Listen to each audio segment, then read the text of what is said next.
नए साल के मौके पर एक तरफ पूरी दुनिया में जश्न मनाया जा रहा है तो वहीं दूसरी ओर अमेरिका में जो हुआ उसे देखकर तो पूरे यूरोपियन देश मुस्लिम लोगों को बुरी नजर से देख रहे हैं। अमेरिका में जिस तरह डोनाल्ड ट्रंप की सत्ता जैसे जैसे वापस आ रही है वैसे वैसे उनके सामने कई चुनौतियां सामने आ रही हैं और ये मामला सिर्फ अमेरिका में मुस्लिम लोगों के द्वारा नहीं किया गया, तुर्की में भी इस प्रदर्शन को इस्तानबुल के गलाटा ब्रिज पर देखने को मिला। सीधी बात कहें तो अब अमेरिका में रहने वाले मुस्लिम लोग अमेरिकी सरकार को ही निशाना बना रहे हैं और डोनाल्ड ट्रंप का फिर से सत्ता में आना उन्हें सता रहा है। और ये क्यों हो रहा है, इसके पीछे बड़ा गहरा राज डोनाल्ड ट्रंप ने छिपा रखा है और ये बात वहाँ के मुस्लिम लोग अच्छे से जानते हैं। अमेरिका के बढ़ते कदम और इजराइल का समर्थन इन लोगों की नाक में दम कर रहा है। खैर, उन्हें भी इस बात का एहसास है कि हम डोनाल्ड ट्रंप का और उनकी सरकार का कुछ नहीं बिगाड़ पाएंगे, पर फिर भी अपनी ऊर्जा तो दिखाएंगे ना। और यही मुस्लिम लोगों ने न्यूयॉर्क में बुधवार को टाइम्स ऑफ स्क्वायर पर जमा होकर किया। सैकड़ों की संख्या में इन प्रदर्शनकारियों ने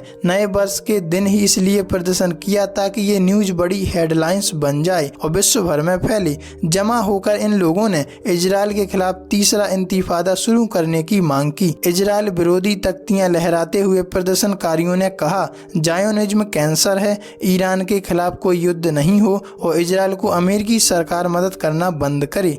मतलब कहें तो अब मुस्लिम लोग एक गुट में होकर खड़े हो गए उन देशों के सपोर्ट में जिन पर इजराइल का निशाना है और इजराइल को मदद करने वाले देशों के ऊपर तो और सख्त हो गए। इस प्रदर्शन का आयोजन फिलिस्तीन युवा आंदोलन, party for socialism and liberation और पीपल्स फोरम ने किया। रिपोर्ट के मुताबिक प्रदर्शनकारियों ने नारे लगाए, सिर्फ एक ही हल, इंतिफादा, विरोध शानदार है, हम जीतेंगे और हमें गाजा पर फक्र है।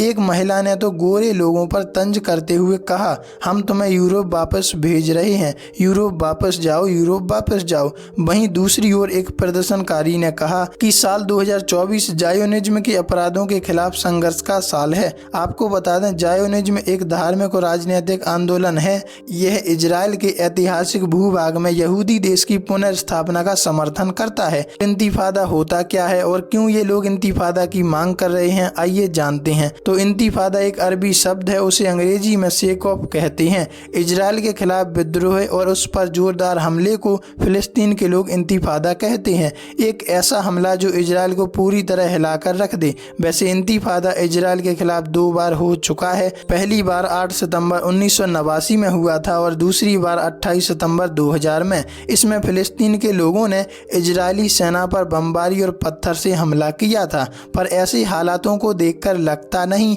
कि इजराइल मानेगा और मानने वाला है। आपको क्या लगता है, कमेंट में जरूर